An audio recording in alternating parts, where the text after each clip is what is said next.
Bom, gente, eu vou falar um pouco sobre o João Guimarães Rosa. Ele foi um cronista, novelista, romancista e diplomata brasileiro que nasceu no dia 27 de junho de 1908, na cidade de Cardisburgo, em Minas Gerais. Ele morreu em 19 de novembro de 1967, no Rio de Janeiro, e antes de morrer, ele tinha sido eleito para ser membro da Academia Brasileira de Letras. As obras do Guimarães Rosa pertenceram à terceira fase do modernismo brasileiro e elas tinham um caráter regionalista. Isso quer dizer que a maioria das narrativas dele se passavam no local de origem dele, que seria o sertão de Minas Gerais. Portanto, as características desse sertão apareciam muito nas suas obras. É importante a gente saber as características que diferenciaram o Guimarães Rosa dos outros autores de sua época. A primeira delas seria a sua linguagem inovadora. Essa linguagem tinha não só as expressões regionais de Minas Gerais e do sertão, mas ela tinha também algo que nós chamamos de neologismos. Bom, os que são os neologismos? Os neologismos são palavras que ele mesmo inventava a partir da junção de duas palavras. Outra coisa é que ele tratava do dilema do homem nas obras dele, ou seja, dos problemas internos do ser humano. Isso fazia com que temas como a discussão sobre o destino, Deus e o diabo, o bem e o mal, e a morte e o amor fossem muito presentes, e por isso a sua obra era universal. Isso quer dizer que ela não dialogava apenas com o homem do sertão, ela dialogava com qualquer um. Para melhor entender as características dos Guimarães Rosa, neste vídeo nós vamos analisar a obra Sagarana. Sagarana foi publicado em 1946 e foi o primeiro livro publicado de Guimarães Rosa. Ele está composto por 9 contos, que estão contados na primeira ou na terceira pessoa. O próprio título, Sagarana, já é um exemplo de neologismo, porque está formado por duas palavras, saga, do escandinavo, que significa lenda, e rana, do tupi, que significa parecido com. Então o título se traduz para parecido com uma lenda. Isso nos leva a outra característica do Guimarães Rosa, que é tratar do fantástico com muita simbologia nas suas obras.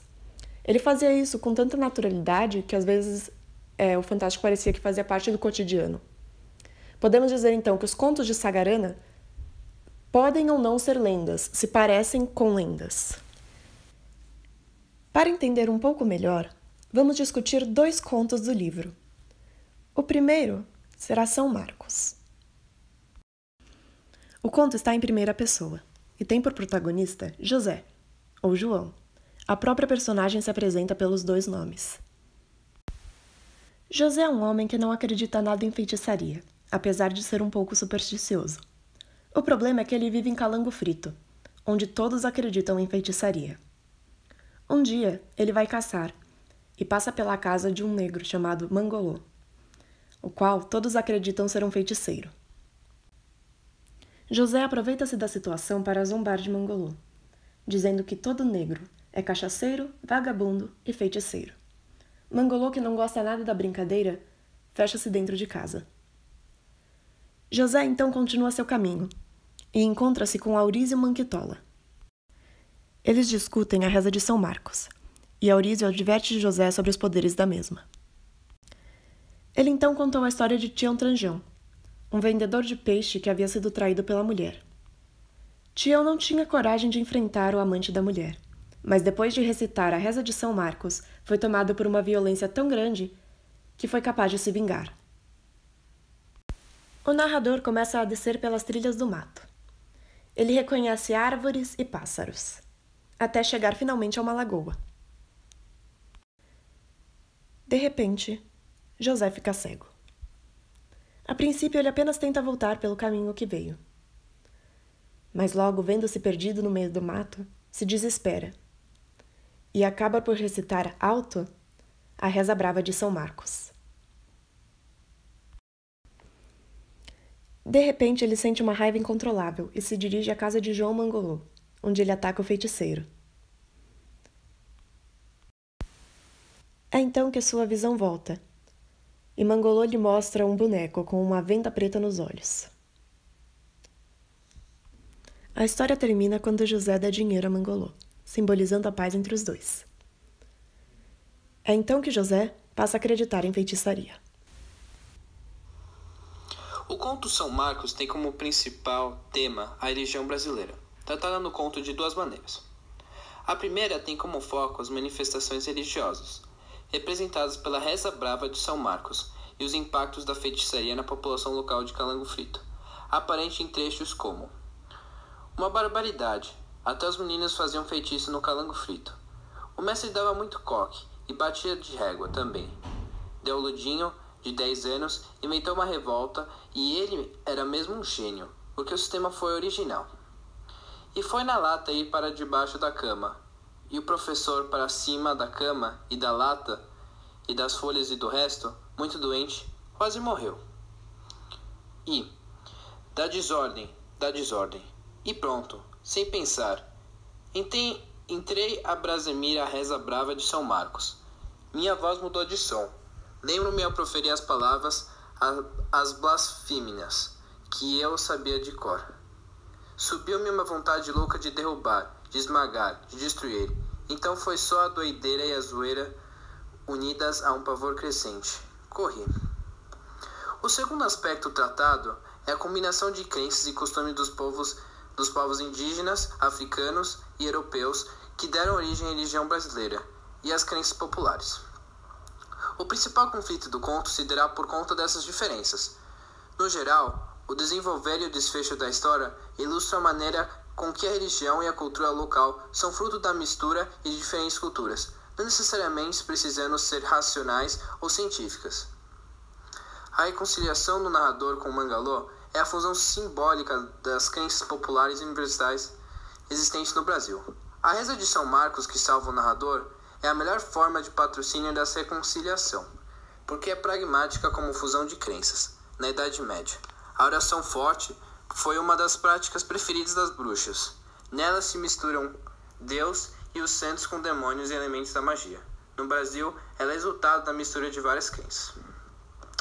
Outros temas abordados no conto são o poder da palavra, as crenças populares e as universais, temas filosóficos como a razão, o instinto e a ambiguidade. O poder da palavra é abordado, por exemplo, no trecho em que o narrador conta como seu amigo José Cornetas ampliou os limites mentais de um sujeito só de bidimensional, ensinando-lhe as seguintes palavras: intismo, paralaxe, paralimpseto, silinclinal, palicigenísia, prosopópose, amenomesonia e subliminal. E mais explicitamente, o poder que possui a reza de São Marcos em si. Já a ambiguidade se percebe pelo fato do narrador se apresentar com mais de um nome na história, se identificando como João, ao tratar de valores intelectuais e estéticos, e como José, quando entra em conflito com seus valores morais. Estes são os nomes comuns no Brasil, dando a entender que o narrador pode ser qualquer João ou qualquer José, ou qualquer brasileiro, tornando-se a história mais universal. Conversa depois, enredo. A história é sobre um menino chamado Tiãozinho, que anda o sertão com o carreiro Angenor Sorono, chefe de seu recém-falecido pai. O jovem, junto com a mãe, vivem com o carreiro porque dependem economicamente, mas Tiãozinho não gosta do senhor Sorano porque maltrata os bois e se interessa em ter uma relação com sua mãe. Os bois do carreiro vão também ser protagonistas no conto por questionarem os maus tratos sofridos. Os 8 bois, Busca-Pé, Namorado, Capitão, Babagato, Dançador, Brilhante, Realejo e Canide, vão se inspirar na história do boi Rodapião, por ter aprendido a pensar como um ser humano. O mau gosto do menino pelo carreiro vai se tornar em raiva. Os bois com o mesmo sentimento decidem matar o seu dono quando ele decidiu cochilar. Os 8 bois puxaram bruscamente a carroça, fazendo o dono cair e ser atropelado. Eles despertaram esse sentimento devido à ganância de Agenor, de exibir os seus talentos como carreiro para o menino, que foi obrigado a usar a violência para os bois subirem a lareira onde a carroça de João Bala tombou. Bom, pessoal, Pessoal, agora eu vou falar um pouco do conto Conversa de Bois. Vou começar falando do foco narrativo. Nesse conto, podemos ver que há 2 narradores. Um deles ele se encarrega de contar o próprio conto e aparece no diálogo inicial com Manuel Tiborna, que dialoga com esse narrador. O outro é onisciente e está oculto, podendo ser visto no trecho da página 271 do livro, com o céu todo, vista longe e ar claro, da estrada suspensa no Planalto. Grandes horas do dia e horizonte, campo e terras, várzea, vale, árvores, lajeados, verde e cores, rosas sinuosas e manchas extensas de mato. O sem fim da paisagem dentro do globo de um olho, gigante, azul espreitante, que esmiuça, posto no dorso da mão da serania. Um brinquedo feito, pequeno, pequeno. Podemos ver que nesse trecho, como o narrador é onisciente, ele está em terceira pessoa. E é um narrador que sabe todos os detalhes da história. Ao contrário do narrador que conta o conto, que conta apenas o que lhe foi transmitido, o que lhe foi contado.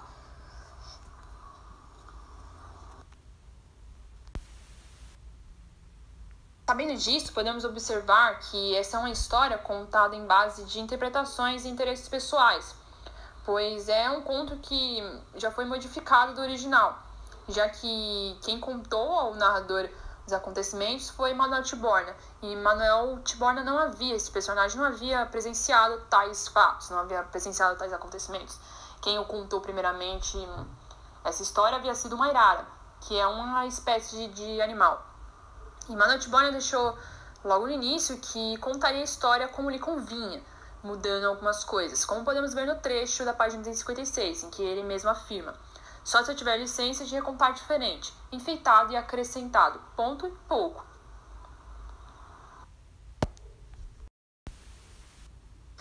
Além disso, um fato importante é que a Irara conta a Manuel Tiborna essa história. E Irara é um animal, e animais não falam. Mas nesse conto é atribuída essa característica humana a tal animal. E isso é algo importante do conto, pois nesse conto vemos muito que é atribuído características humanas aos animais, é como se eles se humanizassem. Um exemplo é o personagem Tiãozinho, que ao final do conto tem o seu lado humano praticamente fundido com o de um animal. Pois além do ato brutal que comete quando é deixado levar por um impulso animalesco e breca a carroça junto dos bois, fazendo com que Agnor Soronho, o carreiro, caísse da carroça e acabasse morrendo, Tiãozinho, nas suas próprias falas, mostra-se sem arrependimento e ainda afirma que se vê como um boi, como podemos ver no trecho da página 283, em que Tiãozinho fala: que estão falando todos? Estão loucos? Eu sou o boi dançador. Mas não há nenhum boi dançador. Não há o que tem cabeça grande e murumbu nas costas. Sou mais forte do que todos. Não há bois, não há homem. Somos fortes. Sou muito forte. Posso bater para todos os lados. Bato no seu Agnor Soronho. Bato no seu Soronho. De cabresto, de vara, de marmelo, de pau, até tirar sangue. E ainda fico mais forte. Sou Tião. Tiãozinho. Matei seu Agnor Soronho. Torna a matar. Está morto esse carreiro do diabo. Morto, matado, picado. Não pode entrar mais na nossa cafua, não deixo. Sou Tiãozinho, se ele quiser ir embora, embocar, mato outra vez. 1000 vezes. Se a minha mãe quiser chorar por causa dele, eu também não deixo. Ralho com a minha mãe. Ela só pode chorar pela morte do meu pai. Tem de cuspir no seu soronho morto. Tem de ajoelhar e rezar o terço comigo. Por alma do meu pai. Quem manda agora nessa nossa cafua sou eu. Eu, Tiãozinho. Podemos ver um conteúdo extremamente agressivo nessas palavras. Tiãozinho mostra arrependimento. E no início já afirma: sou o boi dançador. Mas não se enganem que nesse conto não há maniqueísmo, essa dualidade entre bem e mal que vemos no maniqueísmo. Pois Agnor Soronho também era um homem mau, era um homem violento, destratava Tiãozinho o tempo todo. E, portanto, podemos ver que essa visão do autor, que não trata as coisas de uma forma maniqueísta. Além disso, essa ideia de que o homem pode cair em um estado animal é algo que podemos ver em outros contos do livro, como, por exemplo, São Marcos, que também será tratado nesse vídeo. Agora, um exemplo de humanização dos animais está no diálogo dos bois que puxam a carroça de Agnor Soronho. Um desses diálogos está na página 282. O Um dia o boi Canindé pergunta ao boi dançador, que puxa também a carroça: "O que é que está dizendo, ô boi dançador?" E o boi dançador responde que nós, os bois de carro, temos de obedecer ao homem às vezes. Um exemplo importante de humanização dos animais é com o boi rodapião, que o boi rodapião é uma história que os bois estavam contando entre si. E esse boi não é um boi qualquer, pois não fala apenas como humano, mas também pensa como um. Ou seja, questiona e raciocina logicamente, algo que os outros bois não faziam. Ele sempre tentava levar os outros a um caminho melhor, mas os outros bois nunca o ouviam. Um exemplo é o trecho da página 175.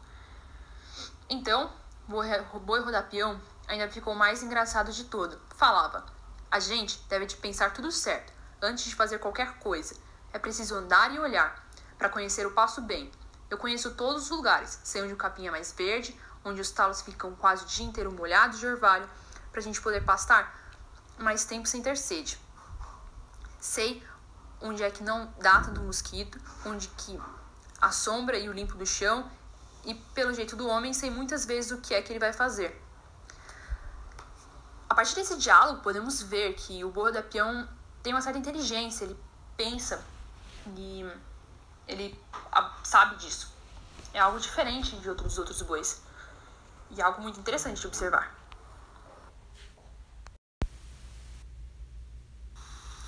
Além disso, é uma ideia que podemos relacionar ao mito da caverna de Platão, pois nesse mito, os prisioneiros que estavam presos na caverna haviam apenas sombras de uma fogueira que estava atrás deles, e um único outro prisioneiro tentou mostrar-lhes a verdade, a realidade, tentando fazer com que eles saíssem da caverna e não acreditassem na realidade que eles estavam vendo através das sombras da fogueira.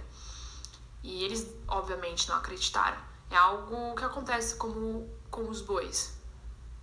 O rodapião tentava mostrar-lhes constantemente a verdade e seus companheiros não acreditavam nele. Finalmente, a gente vai fazer uma comparação muito breve entre os dois contos. Nós notamos que uma característica que eles têm em comum é essa raiva animalística presente nas personagens. Então, nós vamos tentar explicar um pouquinho mais sobre essa raiva animalística. Sobre a raiva animalística, ela é aparente nos dois contos. Em São Marcos, a reza cala com que São Marcos ataque Mangalô. E no conto Conversa de Bois, a raiva de terem sido oprimidos pelo Senhor faz com que eles, no final do conto, o matem, jogando da carroça e passando com ela por cima dele. Percebemos então, além das características padrões do Guimarães Rosa, que nós citamos no comecinho do vídeo, essa característica animal dos personagens.